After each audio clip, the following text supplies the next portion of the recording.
તે બીજાથી નવી થાય. ભગવાન તારી ભક્તિ કરતાં કરતાં ઠેકાણું ન પડે તો દુનિયાની કોઈ તાકાત. હજી તમને બીજી વાત કરી દઉં. સુનિલ ગચ્છાધિપતિ કદાચ 4 ચોપડી ભણ્યા છે. અમને બધાને કદાચ ફાંકા હોય ને તો અમારા ફાંકા ગચ્છાધિપતિ અડધી સેકન્ડમાં ઉતારી નાખે. અને એમને મને મુલુનમાં હા મુલુન સાંતાક્રુઝમાં બિચ્છાનું આ મુલુનમાં મને કે રત્નમાં સાહેબે તો મોબાઈલ ક્યારેય જોયો નથી, કદાચ વાપરવાનો તો પ્રશ્ન આવતો જ નથી. મને કે દેવ અને દેવાદિદેવ વચ્ચે ફેર શું?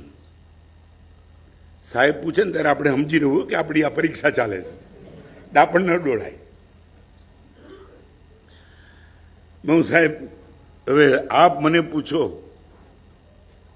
એક તો લાખો લોકો વચ્ચે હું પ્રવચન કરું છું અને આપ કરોડોને સંભાળો છો, એટલે આપ જ કહો સાહેબ.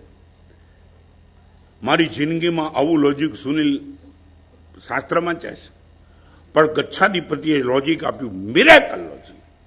અને એમને મને એક સરસ વાત કરી. મને કે જો દેવ અને દેવાદિદેવ વચ્ચેની ભેદ રેખા થોડી કહી દઉં. મને કે આ ગ્રસ્ત છે ને મોબાઈલ કરે ને,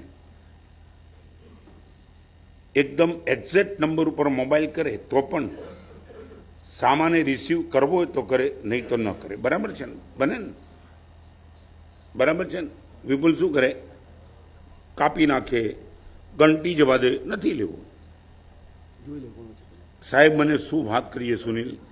મને કે કોઈ પણ દેવદેવીની સાધના કોઈ પણ કરે, ચાહે ધર્મેન્દ્રની કરે, ચાહે મા સરસ્વતીની કરે, ચાહે માણીભદ્રજીની પણ કરે,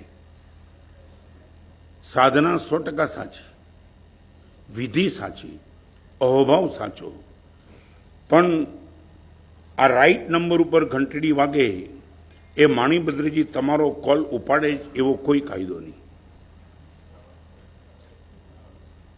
અને દેવાધિદેવ એને કહેવાય જેને ગયેલો કોલ ઉપાડ્યા વિના રહે નહીં, એ દેવાધિદેવ છે.